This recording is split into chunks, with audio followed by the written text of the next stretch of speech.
Dragons, majestic creatures of legend and power. For centuries they have soared through the skies of Westeros, leaving trails of fire and fury in their wake. These beasts symbolize death, war, and the immense force of nature. But while the great houses of Westeros may have been worried about their destructive potential, I'm here to explore a different question. Have you ever wondered what it takes to keep a dragon well fed? Just how much does it cost to feed one of these magnificent beasts? In today's episode, we'll break down the surprising expenses of maintaining a dragon, from the livestock they consume to the gold dragons you'd need to keep them well fed. And trust me, there are no easy answers. But isn't that what makes this fun? Now, before we dive into the calculations, it is important to note that dragons in Westeros did hunt their own food. But for the sake of our analysis, let's assume that all the food they consume needs to be purchased and provided. This will give us a clearer picture and make things much easier. To determine the caloric intake of dragons, we first need to estimate their weight. Truly nailing down the size of dragons is quite the challenge, given the conflicting reports and discrepancies in the lore. In Fire and Blood, it is mentioned that Vermithor at 14 years old consumed a bull for his morning meal. A bull had been slaughtered for his morning meal and lay upon the stones charred and smoking, for dragons always burn their meat before consuming it.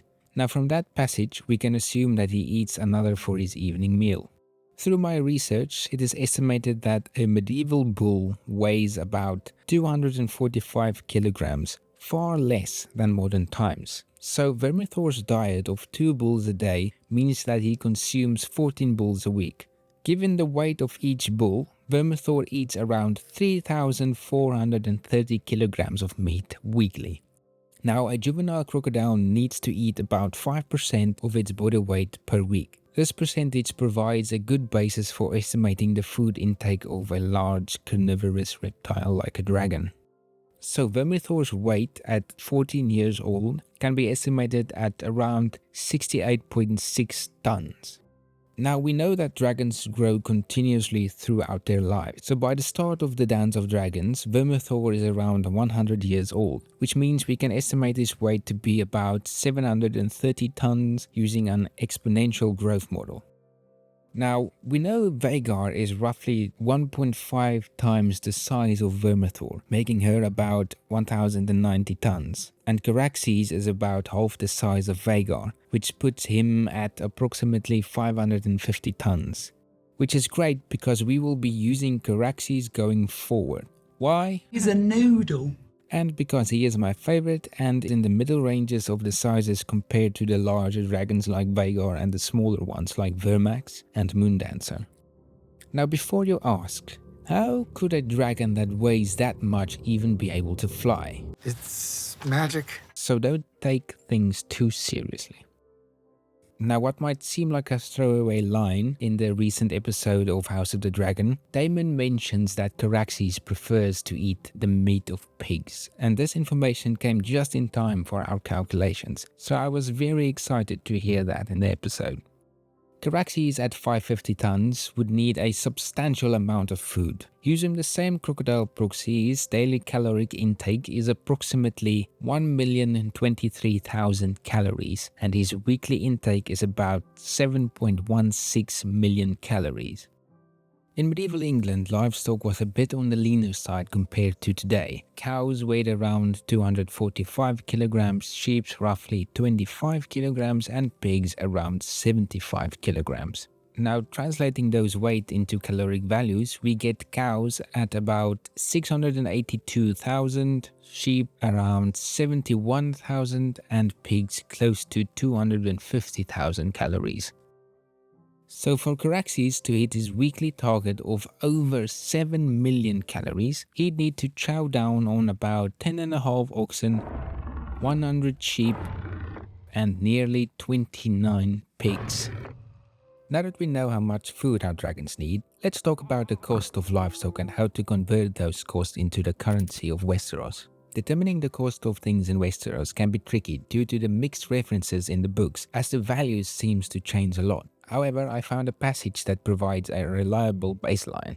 In the Hedge Knight, Dunk sells a horse for 750 silver stags, which converts to approximately 3.57 gold dragons. Using the value of a horse as a baseline, here's what we get. Cows are 0.6 to 0.8 times the value of a horse. Sheep are 0.05 to 0.1 times the value of a horse. Pigs are 0.1 to 0.15 times the value of a horse, which means cows are 525 silver stags, sheep are 56 silver stags, and pigs are 93 silver stags or 0.45 gold dragons. Now let's look at the cost to feed Caraxes based on his weekly caloric needs. The weekly cost of cows would be 7,800 silver stags, sheep would be 5,600 silver stags, and pigs would be 2,600 silver stags or almost 13 gold dragons. Now let's look at the annual cost. Feeding Caraxes isn't cheap. To meet his caloric needs, you'd need to spend approximately 1,900 gold dragons if you're feeding him with cows, 1,400 gold dragons for sheep, and 670 gold dragons for pigs. Now for shits and giggles, let's put this into perspective. How tall would the stacks of gold dragons be for each type of livestock? We'll use the dimensions of a real medieval coin, the English gold rose noble. Given that the medieval coin typically measures 3.7 centimeters in diameter and has a thickness of 0.2 centimeters, we can stack the coins on top of each other and see how tall the tower can get. For cows, it would be 389 centimeters tall, for sheep 283 centimeters tall, and for pigs it would be 134 centimeters tall.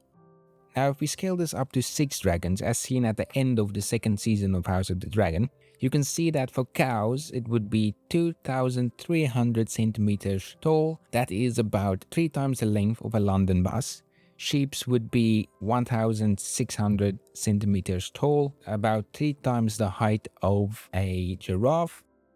And for pigs, it would be 805 centimeters, which is about 3.5 times the height of, Shaq. For fun, let's compare that to modern currency. Why? Because f*** you, that's why. For simplicity, let's use a conservative estimate of $1,000 per dragon. It was difficult to find a consensus, as some estimate it as more than 10,000 US gold dragons, but we'll stick to the 1,000 to make things much easier. The annual cost in US dollars would be 1.9 million for cows, 1.4 million for sheep, and $670,000 for pigs. And the annual cost for 6 dragons would be 11.6 million for cows, 8.4 million for sheep, and 4 million for pigs. So while the great houses of Westeros might worry about the destructive potential of dragons, I think the real challenge is affording to keep them well fed. Next time you watch House of the Dragon, take a moment to appreciate the immense resources required to sustain these majestic creatures. It's not just about power and destruction, there's a hefty price tag attached to each fiery breath. Dive into the comments below and let me know your favorite dragon and whether you think the cost of keeping one is justified. Until next time, keep your hands off them bloody werewood trees.